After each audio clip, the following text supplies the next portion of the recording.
Bonjour. Notre intervention aujourd'hui intitulée Machiavel et machiavélisme. Au sens courant, le machiavélisme consiste à jouer la fin justifiant le moyen, la politique contre la morale. La réflexion de Machiavel est autre, et le problème qu'il pose dans Le Prince, son œuvre maîtresse, est celui de pouvoir considérer exclusivement au regard de ses exigences propres, non subordonnées à autre chose. Quelles sont alors les conditions sine qua non d'un pouvoir politique efficace et durable, amoral mais non immoral?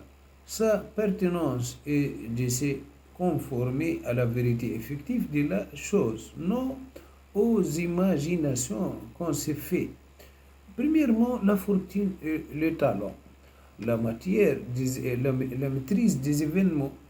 Le prince est le chef d'un État. Il acquiert le pouvoir ou s'y maintient par fortune ou par talent.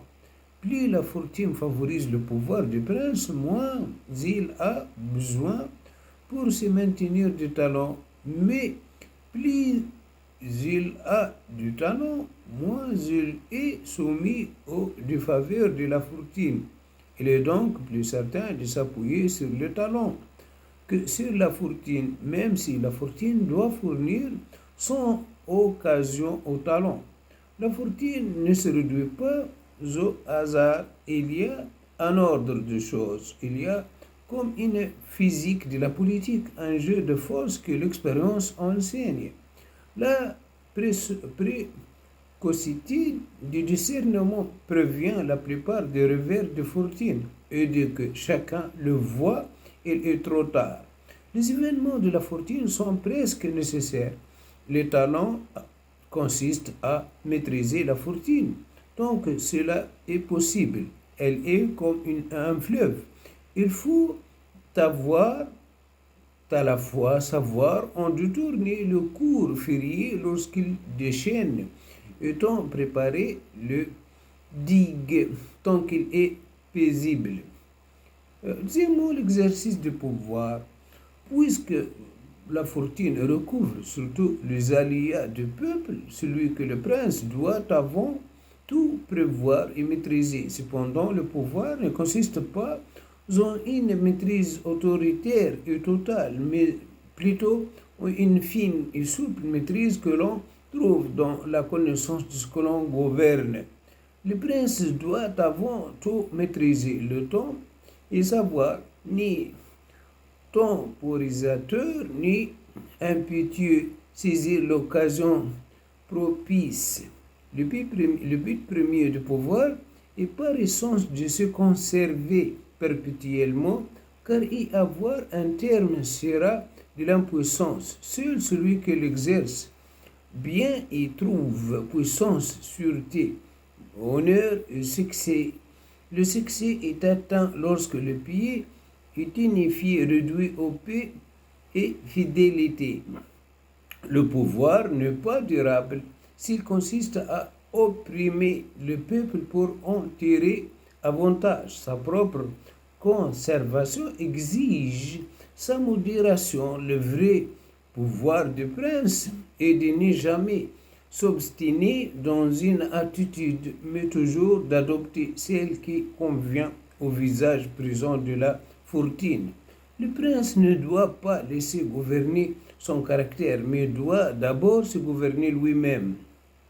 Maintenant, la relation entre la politique et la pouvoir et la morale, dans la pensée de Machiavel, le renom de prince, ce qui compte pour le pouvoir n'est guère ce qui est vrai de prince, mais c'est que les gens pensaient qui est vrai de lui. Le renom est le premier instrument de pouvoir pour le prince. Euh, L'important pour le prince est de ne paraître que ce qu'il lui faut paraître, non nécessairement ce qu'il est. S'il est cruel par tempérament, il demeure cruel lorsque la fortune exige qu'il soit clément. Il va au-devant de la perte de pouvoir. À l'inverse, s'il se montre contre son tempérament cruel lorsqu'il le faut, il s'épargne Il s'épargne la perte de pouvoir et bien de cruauté à venir. Le prince se maintient au pouvoir s'il n'est ni méprisé ni haï. Pour ce faire, il peut indifféremment être aimé ou craint. Si la morale exige invariablement qu'il cherche à se faire aimer, la politique le fait passer au gré des circonstances de l'amour ou à la crainte. La politique échappe-t-elle à la morale? L'acte abominable n'est commis que par contrainte, par celui qui s'attache à l'exercice de pouvoir, il peut le faire gagner, mais il n'est ni glorieux ni méritoire. Il n'est pas commis par penchant, mais par nécessité pour conserver le pouvoir. Être bon dans un monde de gens mauvais, c'est l'assurance d'être détruit. L'exigence propre de pouvoir, c'est maintenir contrainte à faire un usage approprié de mal. La politique a ses exigences propres et fait de la morale un moyen, au même titre que la morale cherche à faire de la politique un moyen. La politique ne se confond pas avec le mal, mais elle y recourt parfois, ce n'est pas faire le mal pour le bien. La fin ne justifie pas le moyen, mais c'est bien agir comme le pouvoir l'exige. Parce que l'homme est imparfait, le pouvoir est nécessaire. Parce que le pouvoir est nécessaire, commettre le mal l'est aussi. Si la religion régnait, les hommes n'auraient pas besoin de politique. Voilà, notre intervention est terminée. Merci bien de votre attention. Au revoir.